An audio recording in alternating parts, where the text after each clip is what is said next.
Niger's military rulers have welcomed an announcement by France that it will withdraw its troops from the country. Niger's democratically elected president, Mohamed Bazoum, was ousted on the 26th of July and replaced by the commander of an elite military unit. Since then, the junta has ended Niger's military cooperation with France, a former colonial power. French President Emmanuel Macron said 1,500 French soldiers will withdraw by the end of the year. The only legitimate leader of Niger is President Bazoum, who was elected by his people. Today, he's being held hostage. He's a victim of this coup because he was carrying out brave reforms and because there's ethnic score settling going on. There's a lot of political cowardice there. That's why France has decided to bring its ambassador and several diplomats back to France. We are putting an end to our military cooperation with the current Niger authorities because they don't want to fight terrorism anymore. Well, General Dominique Trinquand is a former chief of the UN French military mission and joins us from Paris. So welcome to DW.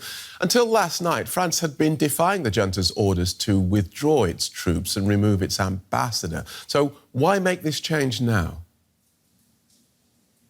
The coup happens 2 months ago. And during these 2 months, France was waiting to see what was happening in Niger. In fact, the coup was led initially by General Tiani, who was the head of the guards of the President of the Republic. And there were differences inside the leaders of the coup between the army and the guards. So yesterday, President Macron talked to President Bazoum after 2 months waiting what was happening inside the leaders of the coup, and decided that he will withdraw the ambassador and the French troops because cooperation against jihadists with Niger army was no longer possible. It was the aim of the deployment of the French forces. I just remind that there was no French bases prior to the request of the official elected regime in Niger. So does this now mean that France's diplomatic relations with Niger have ended? Yes, probably, with the current people leading the coup. They are not legally in charge. President Bazoum has not withdrawn his position. He's still taken as hostage, but hasn't signed his resignation. So until now, is still the legally elected president in Niger. Now, France has significantly scaled back its military presence in the wider Sahel region. Is France now admitting that it has given up on its ambition to bring security, peace and stability to the region? It is not the ambition of France to fight jihadism in the region. It's at the request of the state in the region. Initially Mali, Burkina Faso and Niger. Now they change their mind. They are no longer really fighting jihadists, and they don't need France to fight jihadists because they are not really fighting jihadists. So that's their position. It's not the position of France. France is just helping people who ask them to help. And so can you see anyone else trying to fill the gap that will be left by this French withdrawal, say China or Russia? China, I don't see really a military involvement of China, but Russia certainly. Wagner is already present in Central African Republic, is present in Mali, probably will be present in Burkina Faso, and we'll see in Niger. The problem is that for the last 2 months, for the last year, in Mali, after the withdrawal of the French forces, jihadists has increased their pressure.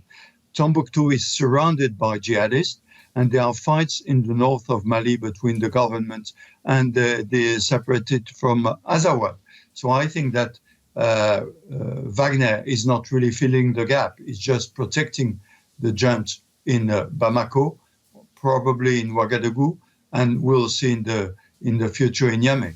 Right. Thank you for outlining that so clearly for us, General Dominique Trinquand. Thank you. And let's cross now to DW correspondent Flourish Ubanyi, who is following that story for us. She joins us from neighbouring Lagos. It's good to see you, Flourish. President Macron's announcement did come as a surprise.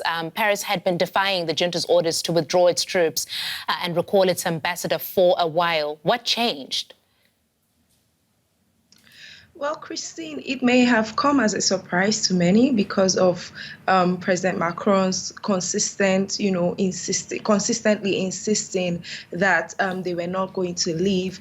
But when you take a look at the sequence of events that have happened with the protests at the embassy, the ambassador basically being isolated in the embassy and not allowed to leave, or nobody being allowed to leave or come in from the embassy. When you take a look at the alliance that has been formed by the countries, West African countries along the Sahel, talking about Niger, Burkina Faso, and Mali, it was clear that these countries were not backing down, and Niger had put up a solid front against France, insisting that France should leave. So to many people, it really wouldn't come as a surprise.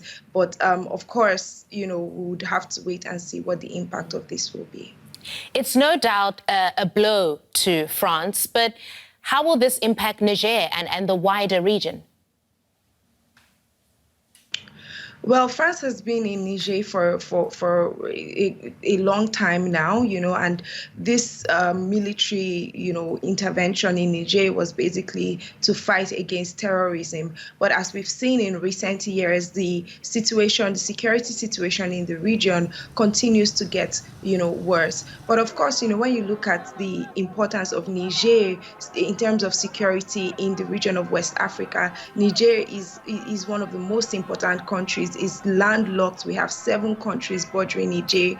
We also have the biggest U.S. drone base in Niger as well. So that may be worrying for the international community, being that now France is out of the picture, has pulled out from Niger.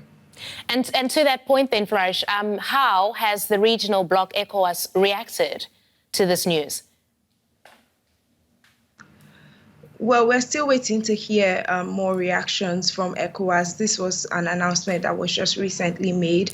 Of course, ECOWAS as a bloc condemned the coup, suspended Niger from ECOWAS, and just applied the usual